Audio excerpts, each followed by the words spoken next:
abilities as professional sports people to kind of show people not just the good things but also the bad things. And people tend to only think about, they're very honest with you, obviously. So whenever you're playing really well, they're telling you how great you are.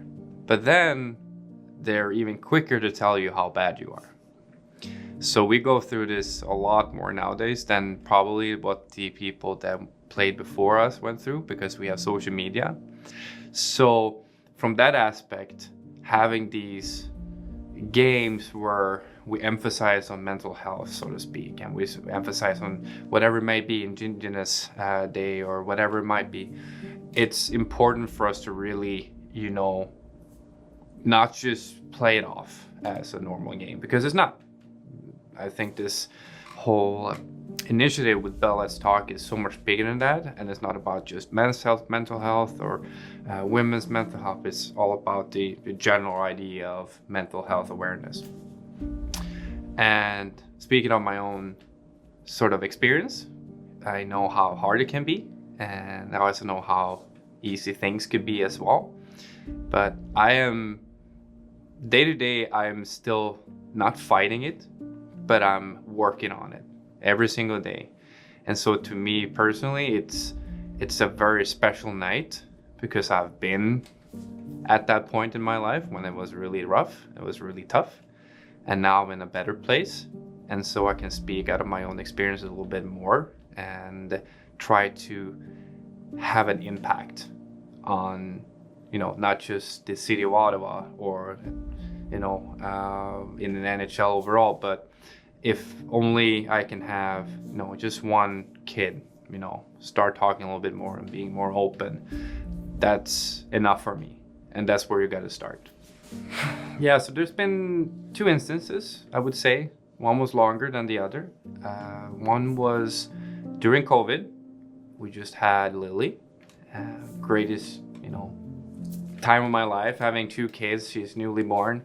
I left her after 2 weeks to go play the COVID season in Buffalo. So I was by myself. And like everybody else in the league, we were by ourselves. We only met at the rink, and that's it. It is a very shaky time for everybody.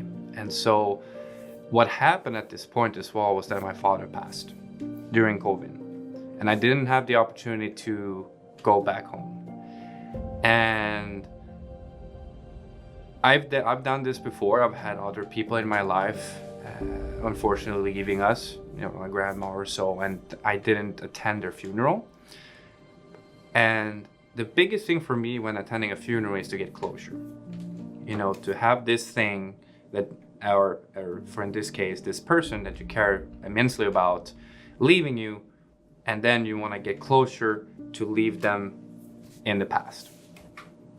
If you're not attending the funeral, you don't get the closure. So a lot of feelings and a lot of weird feelings and thoughts pops up into your head that, oh, this might not even have happened. I have no proof except for my mother's words saying that my dad is gone. I haven't seen him. I haven't talked to him. I haven't seen the casket or anything. So you just living sort of like a weird dream that, okay, there might be a chance I come home and he's still there. But the logical side of it knows that no, he's gone. I had an immense help from the Sabres organization. So I want to start off there. Like they did everything right. So I'm very thankful for how they approached it. But I didn't have my wife there. I didn't have my mom there. I didn't have my brother there. I didn't have that. Really, your closest family with me. So I never had what I call the cry. The time when you can be so devastated that you can just leave everything and be as vulnerable as possible in this moment to be able to move forward. I never had that.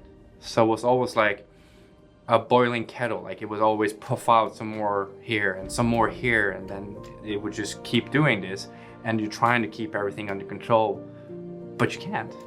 It will boil over sooner enough, and you never know when it's going to be. And during this time as well, I was dealing with injuries. So that's also another thing. You want to be there, you want to be able to play and being with the team. So at this point as well, now I'm getting even less social interactions. So with all this continuing on, I felt so alone, even though that I did have all the help that I could have asked for from their perspective. And so that's one thing. Another thing that comes back to my dad as well, and this is also something that I've been open and honest with as well, is that my father went through a very rough time when me and my brother moved away, and he started drinking and eventually became an alcoholic. And at this point in my life, I was around 17, 18 years old. It got to a point when I was older and I had my second year in Sweden and the SHL that I thought about quitting. Because it was too much. I was not emotionally, I haven't evolved emotionally to a point where I could handle all of my feelings and my thoughts in a way that I could play hockey professionally. Nowadays I can, because I've gone through this, I've learned from it. But at that point as well, I was just a little kid trying to figure out life and why things were going the same way. And at one point I even broke down crying after practice, talking to my goalie coach, asking him, what am I doing wrong? Why is this happening to me? I'm just trying to play hockey. And the differences between that time and the COVID time is, like I said prior, is that I had no one to hug during the COVID season compared to this time. So I was able to kind of work through it better when I was younger because of which people I had around me, compared to the COVID season when I didn't have that closest support group. There is nothing more honest and strong, in my opinion, than having someone crying when you're talking to them. Being able to show those raw emotions and being so vulnerable and so open. If you are like that to me, I know I can be the same thing towards you. And you trust me with everything. So for me as the receiver of all this, I would feel so appreciated. It just means so much that you can be this open and honest. And I've come from a place where I didn't cry about things to then reevaluate how I see things thanks to my wife and how she sees it, to then being able to deal with it way better. So there's certain times in my life as well when I just feel like I want to cry, and at that point I allow myself to do it because it feels so much better afterwards. It's like laughing. Like when you feel like laughing, you just laugh, and when you want to cry, you just want to cry, and there's nothing wrong about it. And this toxic masculinity about suck it up, you just go through it. There's certain points in time when you have to suck it up and keep moving forward. It's just, you have to see the situation for what it is and what needs to be done at that point. But I will never tell someone not to cry, because that is their God honest opinion and emotion and raw emotions that comes forward. I like to go on walks. I like to be out in nature. I like to feel the air, the temperature, the coldness, the hotness, everything, the sun, the rain. It doesn't even matter what kind of a weather it is. I like to go out there and I like to embrace it and really get a feel of what it is. I don't put anything in my ears to listen to a podcast or songs that gets me that will just take you away from reality and the present, because you're focused on listening to the music. Listen to the podcast, oh, this is interesting, but I'm dealing with this. So take this out, bring this in, and allow yourself to be with your thoughts. And sometimes it's just easier to move and then, sort things out. And I really like to go out walks with my wife or whoever it may be, if it's a friend that's struggling, whatever, and say, hey, we don't have to sit down, because it gets very intimate and some people don't like it. Let's go out for a walk, and we just walk. And then maybe 15, 30 minutes in, things start to progress in a way that they're starting to open up, and we just keep walking. You're doing something. You don't feel forced to doing something. And that's one thing. The second thing is I am very honest.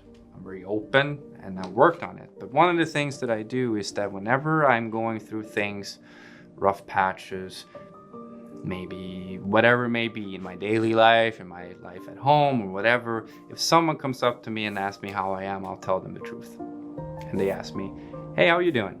You know what? Not that good. And I give them that honesty. And then you can tell that, oh, here comes the second question. Why is that? And then we're going. And then I let them into my life saying, oh, I don't know, kids were up all night. I don't know, I can't get them to sleep, or dealing with this and dealing with that. And now you allow them into your life and you have this conversation with them. And it could be like only like 1, 2, 3 minutes or so. Instead of, hey, how are you doing? Oh, I'm good. And then you walk. Nothing came out of it. They think I'm good because people will take word for what you're saying. But then if you're putting a little bit more thought to it, and then you actually open yourself up on that first occasion, or you might not have to do this to every single person you meet. I have 20 teammates, I can't do the same thing to everybody, but then once you start talking to a couple of them, words comes around and whatever, and then I always feel lighter because now they know what I'm going through. So if there's things that happens on the ice or off the ice, oh yes, no, he's dealing with this, or he's doing that, or maybe he was up all night. No wonder he's tired or grumpy, And so it's easier for people to put themselves into your perspective and understand you in a better way than if you just tell them that, no, I'm good, and then you go about today and then you're grumpy or you're really sad. And they're like, what is going on? Like, what is wrong with Linus? What is, and it might be nothing wrong. It might be just something easily like a kids wouldn't, sleep, or you have a newborn at home. And so those are the two things that I like to do, but it might be hard for a lot of people to be, that open and honest. And it took a while for me as well. It took a lot of practice, and it took a lot of honesty, and it took a lot of good people, I would say, to do that with. Sort of like a practice, as you would say. First of all, it's okay not to be okay. It's okay to feel the way that you feel. No one can have any opinion about how you feel. That is your feelings and your feelings alone. When you're ready to talk about it, find a person that you trust the most and talk to them. You never have to feel forced to talk to someone that you don't fully trust. And if you don't have one of those people, I can be one of your people.